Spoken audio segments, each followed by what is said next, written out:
Այդ տղա, մինչև ձեր իշխանության գալը մենք չէինք մտածում, որ ադրբեջանցիները հեսա կհարձակվեն, մեր տարածքները կօկուպացնեն, մենք էլ էս վախեցած, վաղուրած մտածեինք, ասենք ամերիկացիներին ինչ տանք, ադրբեջանցիներին ինչ տանք, որ իրանք մեր վրա հակառակն էր։ Ադրբեջանցիներն էին ամենտեղ գնում, տրտնջում, լացում, գանգատվում, ասում էին, որ հայերը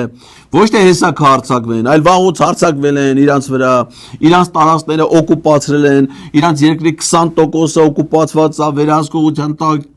վերահսկողություն չունեն իրանք դրա նկատմամբ, որ իրանք ունեն 1 միլիոն եթիմ փախստական, հանեկցել են փողոցները, այ մինչև ձեր իշխանության գալը ադրբեջանցիներն են։ Այդ ձեր իշխանության օրոք եղավ, որ ադրբեջանցիները սկսեցին հակառակ անել, տարածքները զավթել, օկուպացնել, մեր ժողովրդին սարքեցին եթիմ իրանց հայրենիքում, հանեկցել են ըստ փողոցները, դուք դրանց իրանց ամսական հասանելիք ընդամենը 50,000 դրամը կտրին 25 թվականի ապրիլից հունիսից սկսած